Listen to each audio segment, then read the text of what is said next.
Bienvenidas y bienvenidos al podcast de Conectadas, donde amplificamos las voces de mujeres en telecomunicaciones, TIC y el entorno digital. Únete a nosotras y exploremos nuestro decálogo para una transformación digital con perspectiva de género, mientras profundizamos en conversaciones cruciales sobre igualdad de género, inclusión digital y liderazgo en tecnología, de la mano de diferentes expertas y profesionales que comparten sus conocimientos, experiencias y visiones para un futuro digital más inclusivo y equitativo. Ya seas entusiasta de la tecnología, profesional del sector o defensor o defensora de la igualdad de género, este podcast es para ti. Síguenos para escuchar historias inspiradoras, discusiones valiosas y ser parte de una comunidad que se esfuerza por marcar la diferencia. Conectadas por una transformación digital. En 2023, según México Cómo Vamos, por cada 100 pesos que recibió en promedio un hombre, una mujer ganó 82 pesos. Bienvenidos y bienvenidas a Conectadas, el podcast donde exploramos la transformación digital de México con perspectiva de género. En cada uno de los episodios abordamos uno de los 10 ejes fundamentales para una sociedad digital igualitaria entre mujeres y hombres en nuestro país.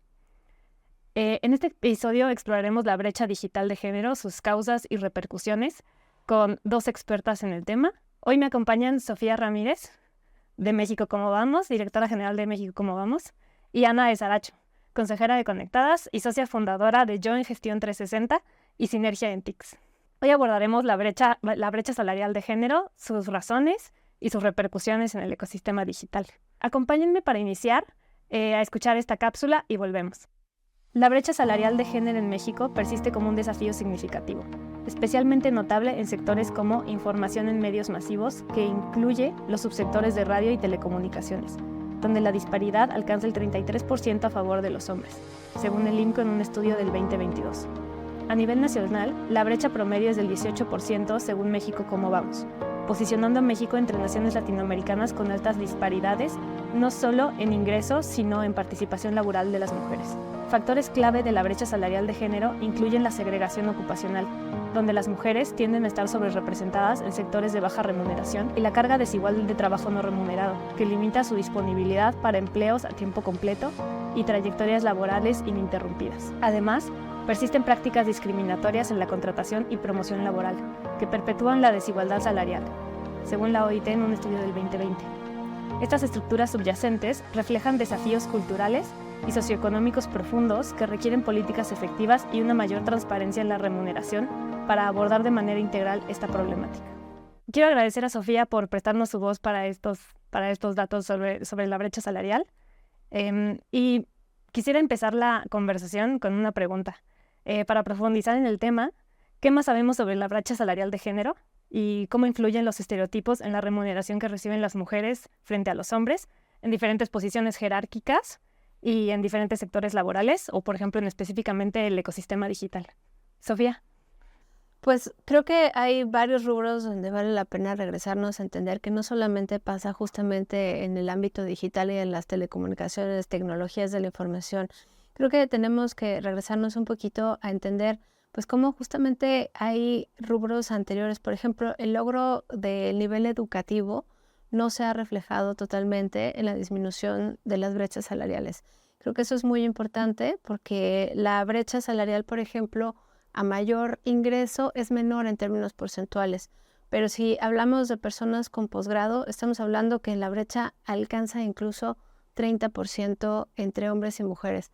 Y esto platicábamos un poco al comienzo de la conversación fuera del aire, Ana, Jimena y yo, justamente de cómo a lo largo de la vida, pues las mujeres generalmente estamos más preparadas, más dispuestas a aprender más dispuestas a un montón de cosas, y a la mera hora eso no se traduce en mayores ingresos.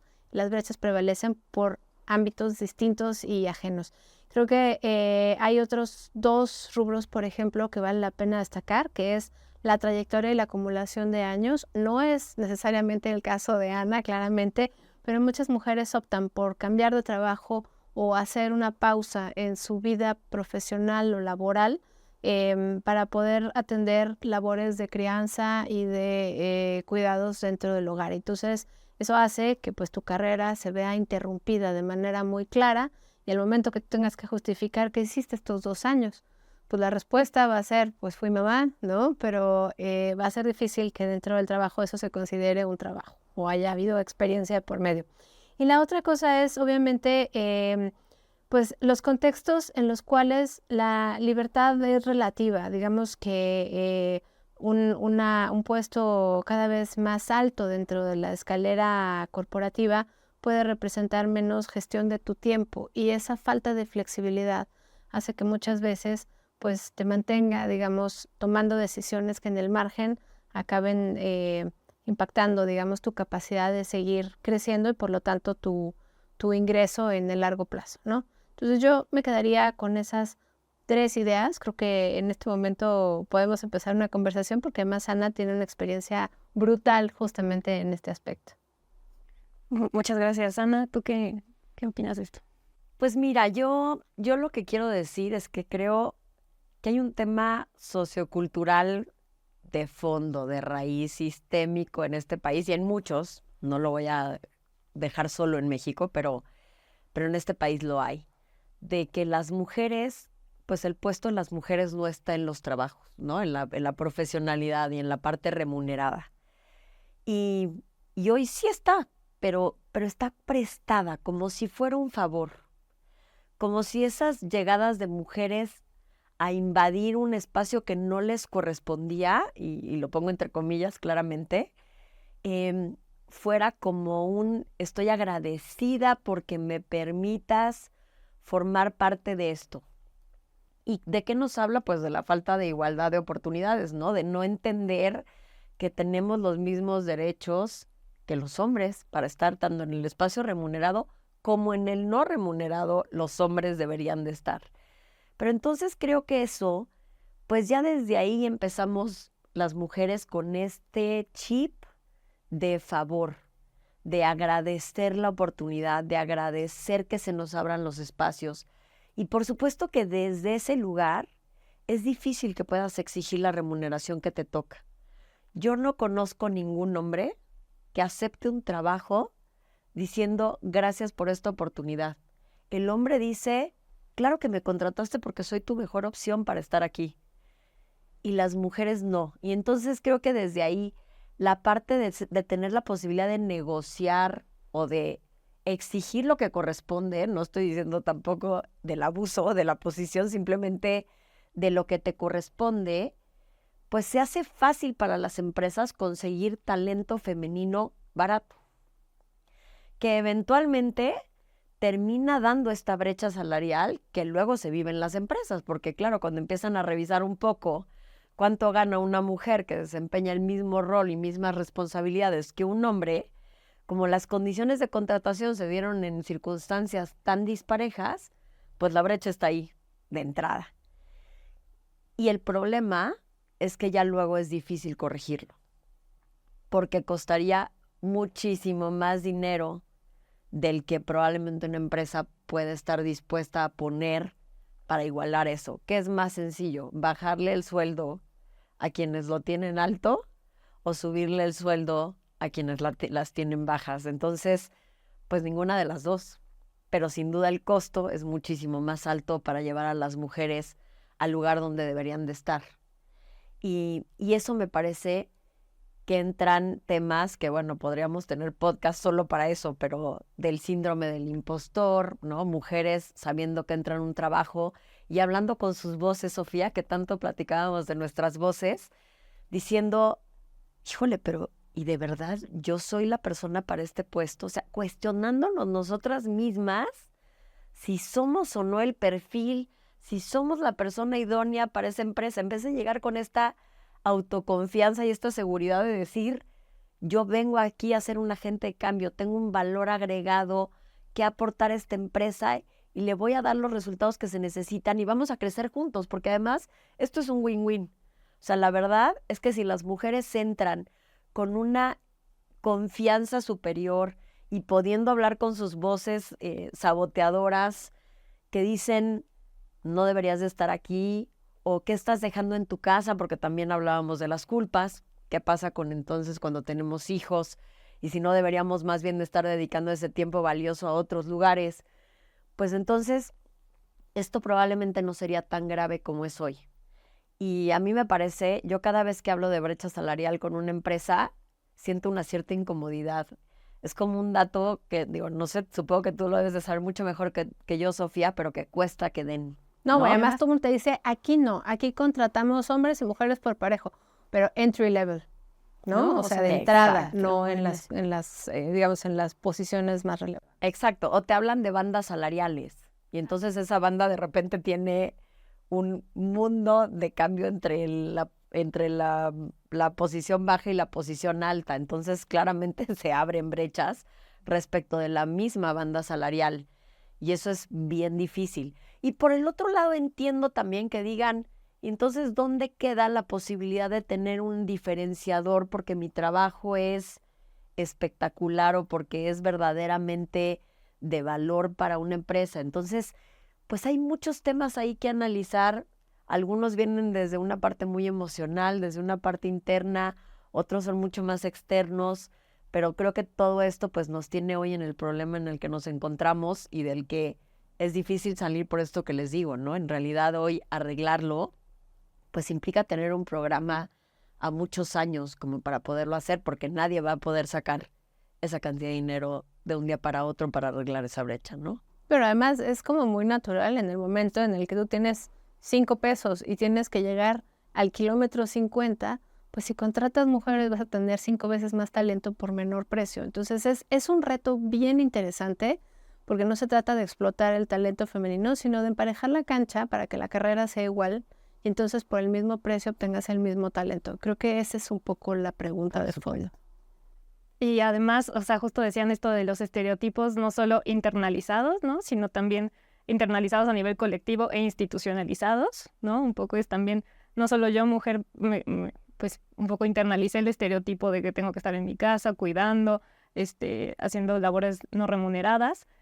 También, o sea, los hombres y la propia empresa han internalizado, o bueno, las propias instituciones han internalizado esto, ¿no? Y se ve un poco reflejado también en el tipo de trabajo que hacen las mujeres, ¿no? O sea, a medio tiempo, más flexible, menos flexible, ¿no? Entonces, o sea, ese tipo también, todas esas diferencias también no se reflejan como tal en una cantidad que pueda dar la empresa, ¿no? Como, ay, aquí no hay disparidad salarial, digamos. No, totalmente. Y cuando les decía yo al principio en la primera intervención que no estamos en la misma condición de libertad, justamente hay un premio Nobel de Claudia Goldin del año pasado de Economía que habla sobre eso. O sea, las decisiones que tomamos las mujeres en el ámbito profesional y laboral no están en las mismas condiciones, no están tomadas en las mismas condiciones de libertad que los hombres, porque el contexto importa muchísimo. Entonces, la expectativa que hay sobre tu rol en casa, sobre tu rol en la sociedad, sobre tu rol en la empresa, pues hace que solamente tengas a la ansiedad adentro de ti dictándote lo que puedes y no puedes hacer.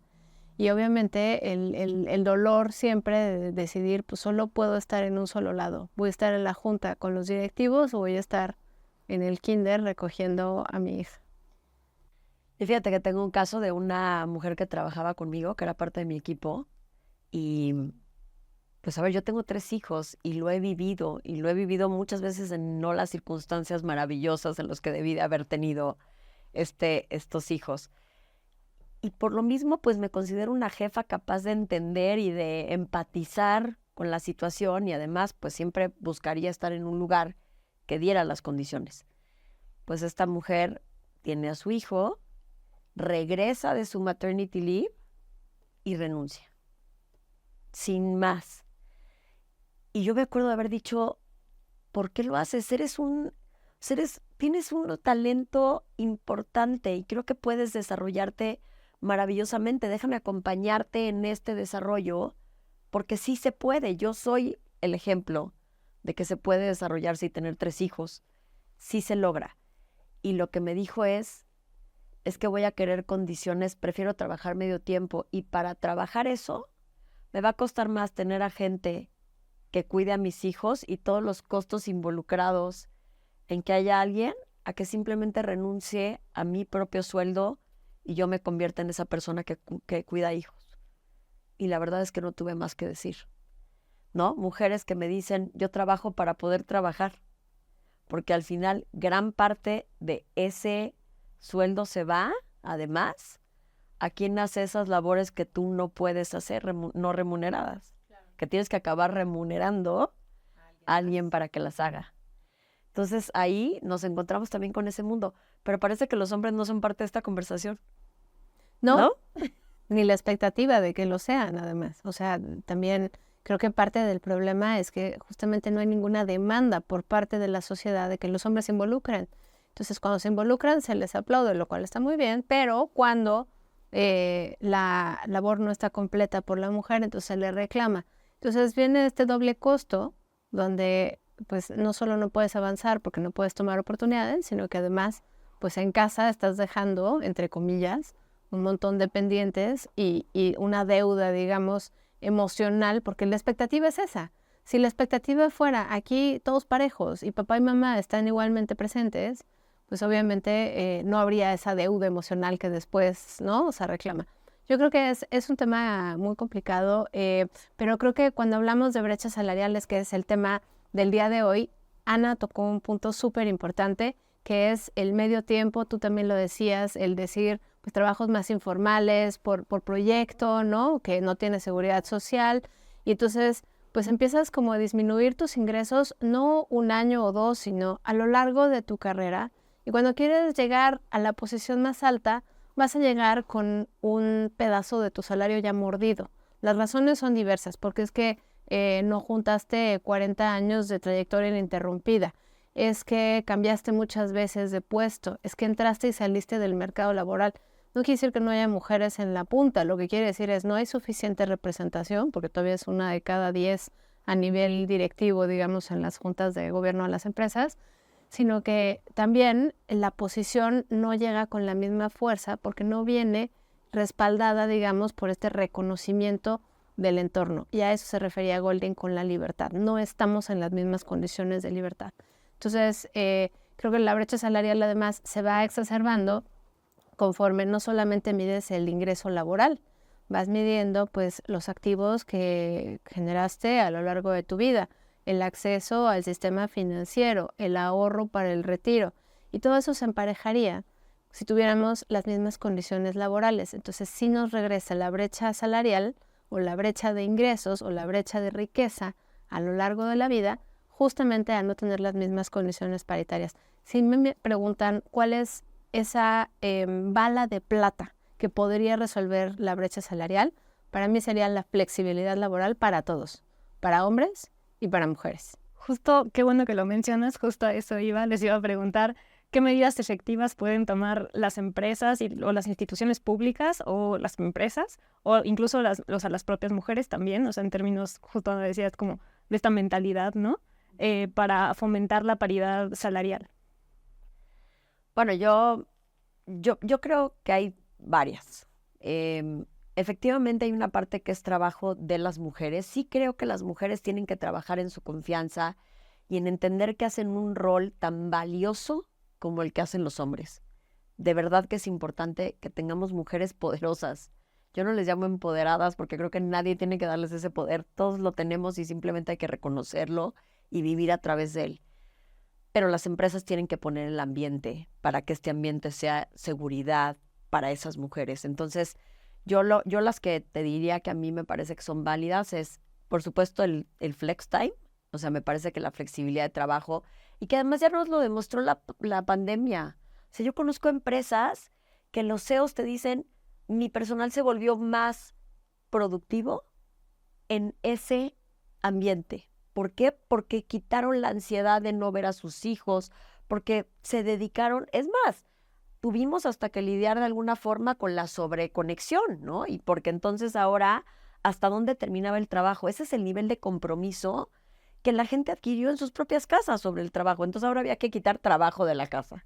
Entonces, creo que eso es una demostración básica de que el trabajo flexible, y considero lo mismo que tú, Sofía, es para hombres y para mujeres, porque más necesitas también quitar ese estigma que tienen los hombres de que si las mujeres hacen flex time están de vacaciones o que se van a ir a hacer las uñas.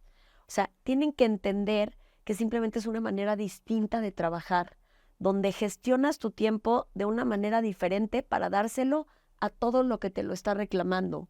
Pero eso no quiere decir que dejes de hacer un trabajo serio. Y solo si los hombres lo experimentan y lo viven, pueden darse cuenta de que no son vacaciones. Eso me parece importante. La segunda es precisamente las licencias paternales, por ejemplo, en los temas de maternidad, ¿no? De cuando tienes un hijo. Es increíble, bueno, de entrada lo que la ley da, que creo que son 5 días hábiles, si no me equivoco, la licencia de paternidad, pero hay empresas que tienen 3 semanas, un mes, o sea, que sí dan estas licencias. ¿Y qué creen? Que los hombres no se las toman. Por este mismo mindset de pensar que son vacaciones, que van a perder su tiempo. Y entonces en la empresa son altamente criticados los hombres que deciden acompañar a sus mujeres en esta experiencia, ¿no? Y que deciden ser parte de la crianza de sus hijos. Entonces, si tú mismo estás penalizando esas conductas, pues vas a llevar a que nunca cambien las cosas para las mujeres. Las licencias de paternidad deberían de ser obligatorias. La verdad es que deberías de acompañar sí o sí eso. Y yo sé que es difícil verlo de esa forma y que habría hombres que quizás hasta ni dirían que van a ser papás solo para no irse. Porque además da, y sí lo tengo que decir, da mucho FOMO estar en licencia de maternidad. Esta sensación de estar fuera de la escena, de si vas a regresar y alguien ya tomó tus roles, de qué pasó con tu trabajo y cómo lo retomas. Entonces, creo que eso es un tema bien importante. Claro. No, totalmente. Creo que la parte esta que mencionas, ahorita que te interrumpí, perdón, que decías, es que te da angustia. ¿Qué está pasando mientras tú estás aquí cambiando pañales? Y la angustia también existencial de decir, ¿qué hice? ¿No? ¿Y ahora qué hice? ¿Por qué estoy aquí haciendo esto, que es bañar a un niño? Pero si estás en el trabajo y no lo estás bañando, vas a estar sufriendo igual. Entonces, creo que hay una parte donde sí hay que compaginar trabajo con vida personal, porque además es la única manera en la cual vamos a hacer una sociedad, pues, de mayor bienestar, ¿no? Podemos tener todos los servicios hacia el tiro, pero si no tenemos este balance vida personal, vida profesional o empleo, porque hay carreras que no son profesionales, empleos, pues no se va a lograr. Yo me quedaría con 5, Jimena, respondiendo a tu pregunta. 5 acciones que podría hacer pues el empleador, la empresa, el corporativo. Primero, contrataciones ciegas, libres de estereotipos, porque muchas veces las vacantes se ocupan con personas de cierto perfil, aunque no digan busco mujeres jóvenes de 25 años delgadas, pues como van a estar paradas en la entrada recibiendo gente y van a recibir un sueldo menor al cual estarían dispuestos a trabajar los hombres, ya solo aplican mujeres. Entonces creo que en el ámbito de las tecnologías pasa muy frecuentemente también con el tema de los sueldos de entrada. Aplican en varias posiciones para subdirecciones, para niveles de operación, no para la jefatura de departamento, no para la dirección, justamente por la oferta del sueldo. Entonces yo diría contrataciones ciegas, mayor o mejor currículum tiene que traducirse en mejor oportunidad y obviamente eso también se traduce en beneficios para la empresa porque entre otras cosas lo platicábamos afuera. Tú tienes interés en que las cosas salgan bien y en la primera dáselos a una persona ocupada y nadie más ocupada que una mamá que necesita salirse a las 6 porque tiene que ir a recoger a los niños. Entonces creo que esa es la primera, contrataciones ciegas. Segunda, flexibilidad, ya lo mencionaba Ana. La flexibilidad laboral resuelve un problema que es muy evidente cuando lo nombras, que se llama piso pegajoso. Tú no vas a aceptar la promoción o tú no vas a aplicar para cierto puesto porque tienes ya muy establecidos tus roles y tus horarios y si le mueves tantito se te va a descuadrar la agenda y entonces voy a tener que pagarle a alguien para que recoja a mis hijos y no me alcanza con lo que gano. Toda esta historia que ya nos contó Ana, o sea, el piso pegajoso se resuelve justamente con la flexibilidad laboral. Número 3 es la visibilidad y la representación. O sea, yo creo que las acciones afirmativas son un dolor de cabeza para empresas y gobierno. A nadie nos gustan las cuotas porque si eres mujer dices no quiero llegar ahí por cuota, quiero llegar ahí porque me lo merezco. Pero las cuotas no son esa cosa dañina. O sea, los hombres también lo ven como las cuotas son, claro, van a contratarla porque es mujer. Entonces, yo creo que las cuotas son una manera de emparejar justamente ese piso y que nos permite también ir rompiendo el techo de cristal, porque ahorita ya lo platicábamos, hay 1 de cada 10 mujeres en posiciones directivas, pues eso es, pues qué bueno por ella y qué bueno por la empresa, pero la representación de una población adulta del 53-54% no está allí. Número 4, yo diría que son entornos laborales más amables con la compaginación de la maternidad. No solo es la flexibilidad, es que no haya sanción social por ser madre, ¿no? Esa es una parte que sí entra en la cultura corporativa. Y finalmente el ejemplo de la directiva, que sería la número 5, que justamente es lo que está diciendo Ana, que sea a fuerzas, pero nada puede ser a fuerzas para el director general. Si el director general no se toma los 5 días de licencia de paternidad, no se los va a tomar su equipo inmediato y no se lo van a tomar los mandos medios. Y entonces, aunque esté en el papel, pues quien se lo tome va a ser mal visto. Y quien no se lo tome, pues está haciendo lo mismo que el líder, ¿no? O sea, ahora sí que sigue al líder. Entonces yo creo que el ejemplo importa muchísimo y con esas 5 acciones yo creo que podríamos ir cambiando de manera muy importante pues la manera en la cual nos relacionamos entre nosotros en el ámbito laboral, que se traduce de manera directa pues en una cancha más pareja en el presente, pero también en el futuro. Ya en otro episodio platicaremos de las pensiones y la falta de acceso al ahorro para el retiro de las mujeres, que al final deviene de esto, de las brechas salariales y de las brechas de ingreso que se van generando a lo largo de la vida. Pues muchas gracias por todo, pero por sus opiniones y también las medidas que destacan.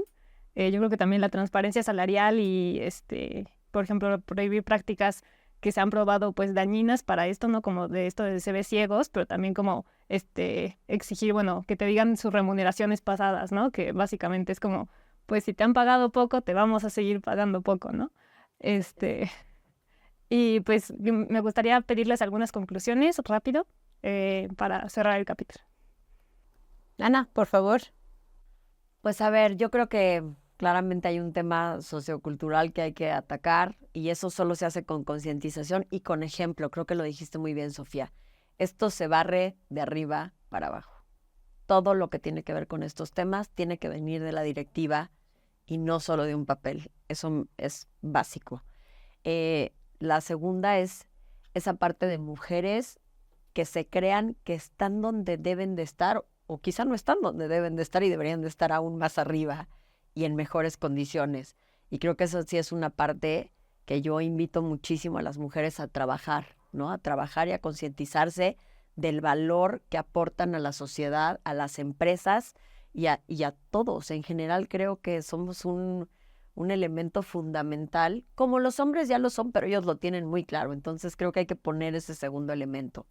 Y la tercera es que en la medida en que se pueda, sí también tratemos de incluir al hombre en la otra parte de la labor no remunerada. O sea, necesitamos dejar de aplaudir a un papá que esté en un chat de la escuela.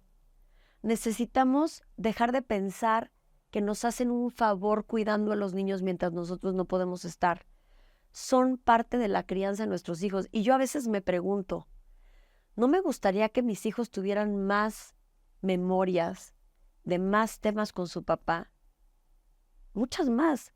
Yo veo las generaciones de atrás y veo que lo que dicen de sus padres es, mi papá trabajaba todo el día y llegaba en la noche a regañar, que creo que no estamos en esa generación, pero si seguimos pensando que solo el padre es proveedor o que ese es el rol fundamental, ese es el recuerdo que dejamos en las generaciones nuevas de los hombres. Y creo que podrían tener un recuerdo mucho más cercanos de padres, mucho más cercanos y cerca de la crianza. Entonces, eso ya es lo que me quedaría. Es un mundo que cambia muy rápido. O sea, para hombres y mujeres, las juventudes de hoy son las más educadas y son las que menores ingresos o menores ofertas en términos de ingresos reciben. Si a eso le sumas el sexo, pues obviamente las mujeres ganan menos. Pero además hay otra parte que me parece muy importante y con esto las dejo con la idea, es que las mamás necesitan trabajar. O sea, las mamás sí necesitan trabajar, pero muchas veces las restricciones de tiempo hacen que los trabajos que ocupemos sean de menor calidad o de menores prestaciones. Entonces, todos tenemos madre. Yo creo que todas tenemos algún tipo de referente en ese rubro.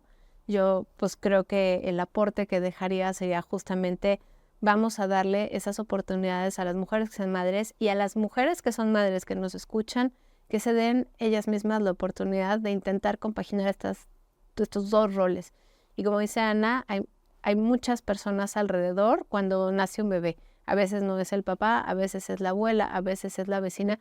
Aprovechemos ese contexto porque lo que importa es que todos estén, todas estén en su mejor versión, para cuidar al niño, para sobrevivir, para vivir bien, para tener un ingreso decente. Entonces, creo que la culpa es algo que tendríamos que eliminar de la ecuación, simplemente ver cómo resolvemos, porque tener un bebé pues tampoco es tan sencillo, ¿no? Entonces necesitamos de la flexibilidad del entorno.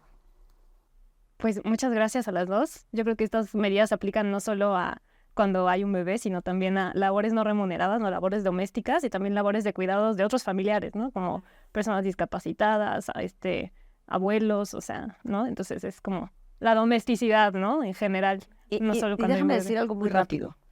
También de las mujeres que deciden no ser mamás. A mí me han criticado porque siempre hablo de quienes son mamás y no es cierto. Tienen derecho a una vida de la clase que quieran. Tienes que tener vida personal, lo que sea para ti. Y ese balance debe de existir en todos los casos y las mujeres no se deben de sentir mal porque no quieran ser mamás y quieran dedicar ese tiempo a otra cosa también. Sí, completamente de de acuerdo. Pues muchas gracias Ana, Sofía, muchas gracias por escucharnos y los invito a que nos sigan en nuestros próximos episodios, que sigan nuestras redes sociales y que visiten nuestra página www.conectadas.org. Muchas gracias. Gracias por acompañarnos. Te esperamos en nuestro próximo episodio. Mujeres por más mujeres, conectadas por una transformación digital.